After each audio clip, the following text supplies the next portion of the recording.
Hello my beautiful watchers, and welcome once again to A Dom of Ice and Fire. I am the Dom, and I'm comparing Game of Thrones to the books it's based on.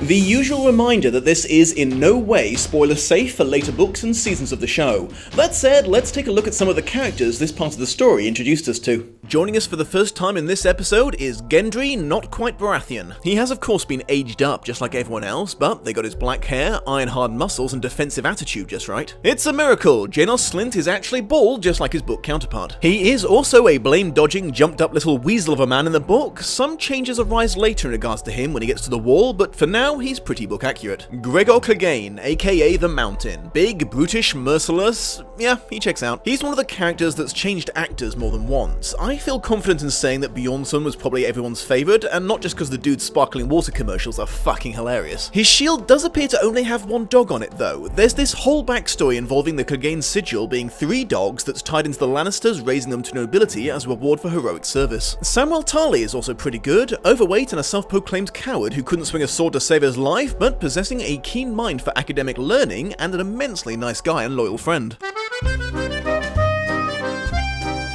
Robb giving Tyrion an extremely cold shoulder when he arrived and asked to see Bran, possibly feeling a bit of a dickhead right after when he discovered that he was there to help his brother ride a horse again. As a result, Tyrion deciding he'd rather stay in an establishment outside the castle. Samwell arriving at the wall and Sir Alistair encouraging the other trainees to knock 7 kinds of shit out of him. Jon interceding and defending him. Eddard having a miserable time trying to organise the Hands tourney and resenting that it's named after him, arranging for the watch to be increased with new recruits and his own personal guard. Asking Maester Pycelle about Jon's death and discovering that his last words were, "The seed is strong." Ned suggesting that poison might have been involved and Pycelle acknowledging that it was possible but not likely in his opinion, then attempting to shift suspicion onto Varys. Finding out that Jon had taken an interest in a book chronicling the births and deaths of the Westeros nobility. Ned finding Arya practicing her balancing at the top of some stairs and talking to her about her and Bran's futures. Sam confessing to Jon that the only reason he was at the wall was because his dad, pissed off that he was fat, gentle and good-natured instead of heroic, harsh and mean-spirited like him, had threatened to murder him if he didn't join the Night's Watch and let his younger brother become the heir to his lands, titles and big Valyrian steel sword. Littlefinger giving Ned hints on where to start his investigation into Jon's death, including interviewing his former squire, now a Knight of the Realm, but suggesting that he send a loyal servant to see him instead of going himself because King's Landing was full to the brim with spies reporting back to various people. A nice book loyalty was including the line,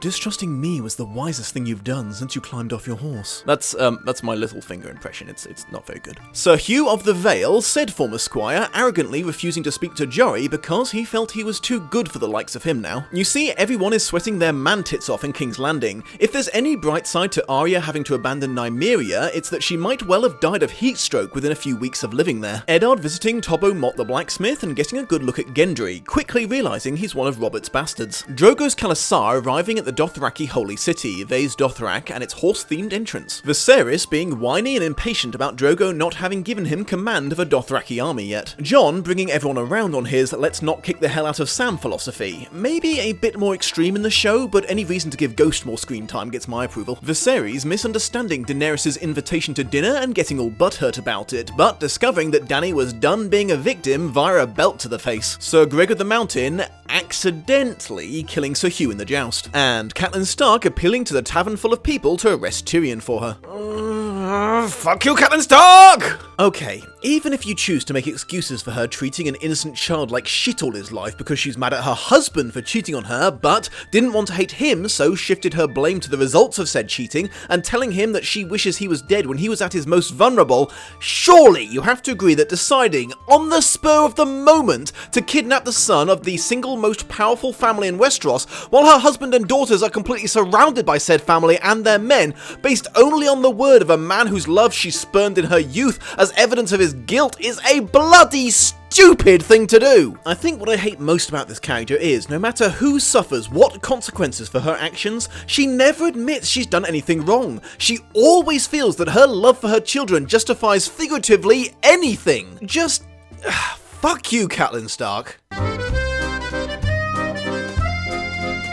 Seeing as Sansa and Septa Mordane come to have a good look at the Iron Throne in this episode, it now seems like a good time to talk about what a fucking letdown that thing is in almost every single way. For starters, it's much smaller than described in the book. The original Iron Throne also incorporated a large metal staircase so the king could look down upon everyone in the court. It's a massive, jagged, untamed, asymmetrical, imposing thing with razor edges sticking out at random intervals where the swords didn't entirely melt down. Apparently, its creator, Aegon the Conqueror, wanted it to be horrible to sit on by design because he didn't feel that kings should be comfortable in their own power. Several rulers, including Mad King Aerys and Joffrey, were known to constantly cut themselves on it, superstitiously a sign that they weren't supposed to be sitting on it in the first place. The throne of the show doesn't even look like it's made of melted swords, it looks like the swords were bent into place and then lightly toasted to weld them together. Personally, it's always bothered the shit out of me because it doesn't make any bloody sense that the handles of the swords are still there. Sword handles tend to be made out of wood and then wrapped with leather, so they would have burnt away rather than melted. Balerion the Black Dread was supposed to have forged this thing using his fire breath, a dragon even bigger than Drogon, who in the latest season can be seen melting steel away to nothing. So far, it's 0 for 3 when it comes to the most prominent images for the show, a bad sign. They moved the setting for Sam's revelation about his dickhead father from the courtyard to the top of the wall. This sort of thing goes on a lot. Game of Thrones never misses an opportunity to include more interesting settings for things, switching a chamber for a courtyard or an office for a rampart. For the most part, that's actually a really good thing. A visual medium like a TV show should always strive to provide nicer backgrounds for scenes, though on occasion it does come at the price of lowering the amount of effort everyone appears to put into their secrecy and security. There were quite a few new scenes added into this episode, including Brandon's dream. As I mentioned, Brand had a lot of interesting visions in this part of the book, but chasing the three-eyed birdie through Winterfell isn't one of them. Cersei coming to be spicy at Ned during the tourney. Jaime and Jory having a conversation outside Robert's room while he was having an orgy. I was a little perplexed by this scene. Showing Jaime in a sympathetic light for the first time is fair enough, but they also seem to be trying to develop Jory, an obvious redshirt. Just enough that you become aware that he exists, but not enough that you really give a shit when he's killed later. There's also no evidence in the book that either Jaime or Jory took part in the Siege of Pike at the end of the Greyjoy Rebellion. I guess maybe they were trying to show a connection forming between him and Jaime, so the Kingslayer seems even more cold-blooded when he doesn't hesitate to stab him in the eye. Doreah and Viserys having a bath together and getting all sexually aroused about dragons. They changed the way Doreah became Daenerys' handmaiden a tad. In the book, she was a gift from Illyrio to Khal Drogo, and Viserys had only been allowed to shag her once as a special treat. In the show, Viserys bought her himself, I'm not sure how since he didn't have any money, and apparently continued bonking her long term. Alistair Thorne talking about getting trapped beyond the wall during the last winter and having to resort to cannibalism to survive. This looked at first like he was trying to scare them into applying themselves more, but then he just straight up says that they have no chance and they're both dead men for sure, showing that he's still just being a vindictive arsehole and a really shitty teacher. Ros, the show original, is mentioned a few times, most significantly in regards to Jon not sleeping with her for fear of siring his own bastard. Theon gets several extra scenes in this episode, presumably an attempt to develop him just a little bit more than he was in the books, where it was pretty much limited to smug and a bit of a dickhead, until he became a POV character himself in A Clash of Kings. They also use this to explain his backstory a bit more in regards to the Iron Islands Rebellion and why he was a ward of the Starks now, setting up the bad blood between the Greyjoys and the Lannisters at the same time. Sam mentioned that his father was skinning a deer while he made his death threats. The show took this rather vivid imagery and moved it to a point where the audience could actually see it, namely the introduction to Tywin Lannister. In the book, Littlefinger only hangs around Sansa long enough to introduce himself and comment on her beauty, as opposed to sitting down next to her and moistening the inside of her ear with his breath the entire tourney. They also changed it so that he was the one to give her Sandor Clegane's backstory about his big brother burning his face over a fire. Originally, it was the Hound himself who explained that to her, something I'll swing back to in just a minute. As the captain of the King's Guard, Sir Barristan Selmy is a part of the small council in the book. However, the show removing him was actually a very calculated act and the result of some surprisingly impressive forward planning. I'll swing back to this in later seasons when it's more relevant. Ned wasn't just straight up told about Jon Arryn going to see the blacksmith by Littlefinger, he found out about it by following the clues from his own investigation.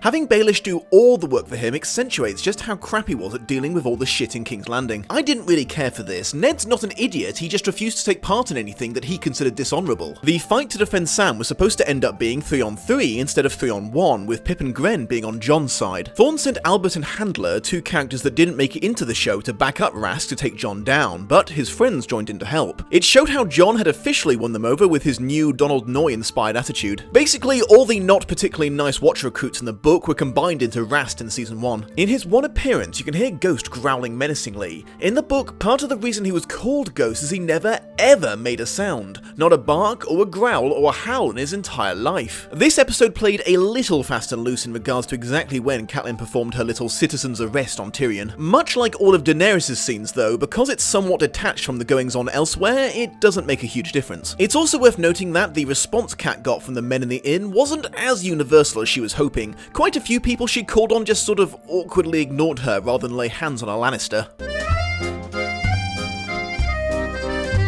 During his investigation into Jon Arryn's death, Eddard discovered that he'd been spending a lot of time with Stannis Baratheon right before the end. Old Grumpy Fireheart had even gone with him to see Gendry. This was an early hint that Stannis was in on the whole "the King's kids are incest bastards" theory. It's later confirmed in A Clash of Kings that he was actually the originator of this, but had taken his suspicions to Jon Arryn instead of his brother because they didn't get along and he knew how convenient this would look for him, being the next in line for the throne after them. It's a blink and you'll miss it moment, but around this time in the book, Renly Baratheon showed Eddard a small picture of Margaery Tyrell and asked him if she looked anything like his late sister Lyanna, appearing disappointed when Ned advised that she didn't. It's a small early hint in the book of a conspiracy to tempt Robert away from his marriage to Cersei and into a union with the Tyrells instead. Just after Tyrion presented his blueprints to the Starks, Grey Wind, Summer and Shaggy Dog turned up and became very aggressive, surrounding Tyrion and taking snaps at him, even ripping his clothing before the Starks could call them off. This is one of quite a few direwolf related scenes conveniently removed from the show.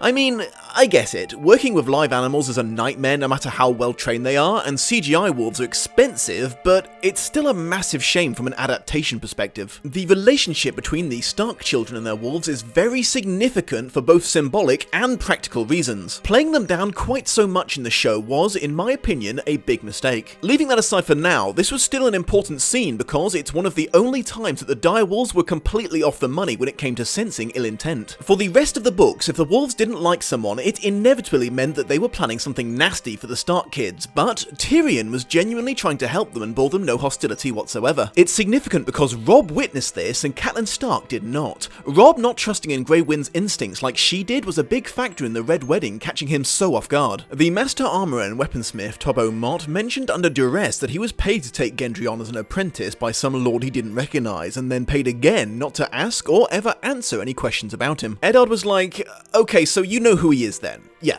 I mean, you can play your little game, but you know. Yeah, you know. The Crossroads innkeeper who showed up for a tenth of a second features a bit more in the book. Catelyn remembered her from staying in the inn when she was a child. Apparently she chewed something that dyed her mouth and teeth red, so she looked fucking terrifying when she smiled. When Tyrion finally returned from his imprisonment in the Vale, he found that his father Tywin had hanged her outside her own inn, possibly for being complicit in his kidnapping, but who bloody knows with Tywin. So, the hand's tawny. For better or worse, this thing was slimmed down to as little as the show could get away with, the bare minimum to progress the story. In the book, the tourney not only had a joust, but a mounted melee and an archery component, and almost everyone in the Seven Kingdoms takes part. I'm almost certainly going to pronounce at least half of these wrong, but fuck it. Jory Cassell, Horace Redwine, Luther Brune, Meryn Trant, Harwin and Alan of Winterfell, Balon Swan, Jaime Lannister, Andar Royce, Bryce Caron, Barristan Selmy, Sandor Clegane, Renly Baratheon, Beric Dondarrion, Thoros of Myr, Aaron Santigar, Rubor Royce, and that's just the people Sansa recognised. This is what I was talking about when I said the books are a much larger cast than the show. They throw all these names at you, usually accompanied by a brief description of their sigil and armour, and you feel like you're supposed to try and remember all of them, and I don't know about anyone else, but I for one started to feel a little overwhelmed after a while. Renly was probably the most screwed over by not being in the tourney in the show, as him laughing off, taking a lance to the chest and flying off his horse was a good example of how tough he was in the book, and he did other cool things like wading into the crowd to break up fights using his strength and charm. The previously mentioned Jane Poole, Eddard's steward's daughter, was there with Sansa, but left after she got traumatized by Sir Hugh's gory death. In the book, the path to Vaes Dothrak is lined with all the statues the Dothraki had taken from various cities and civilizations they'd sacked over the years, creating a bizarre mix of gods, heroes, and six-breasted, weasel-headed women. In addition to most of the tourney itself, the show also skips over the mid-tourney feast. This is where Joffrey, almost certainly at his mother's insistence, went back to pretending to be nice to Sansa, something the show delayed until quite a while later. They ended up with quite a lot of alone time together because Septim Dane got shit-faced and fell asleep at the table. King Robert got even more shit-faced and made a complete arse of himself, loudly declaring that he would join the melee the next day despite his wife's demands that he not endanger himself. Jaime attempted to calm him down, so Robert shoved him over. Renly eventually managed to pacify him with more booze, but a lot of the fun had been taken out of the night. Joffrey gallantly inquired if Sansa wanted walking home, but this turned out to be a bit of a bait and switch as he told the Hound to do it after she accepted and stayed at the party himself. This is where Clegane drunkenly told her about his fateful barbecue. In the book, you get a much more pronounced sense of how much Sandor hated anointed knights and the system of nobility in general because Rhaegar knighted Gregor even though everyone knew he was a monster. He apparently associated his disfigurement with the fallacies based around gallant knighthood in Westeros. The Dom's final thoughts. This is one of the first episodes that just went all out with the razor blade and left half a dozen book characters on the cutting room floor. Like I've been saying, I'm not entirely against it. The sheer amount of people you feel obliged to try to keep track of in the book is just a little obnoxious. It would have been cool to see a bit more jousting and some characters that became more significant later, like Beric Dondarrion in action, but the showrunners were still making an effort at this point to character develop the leads, so I guess you could class this as an understandable casualty. Still pissed about the direwolves though.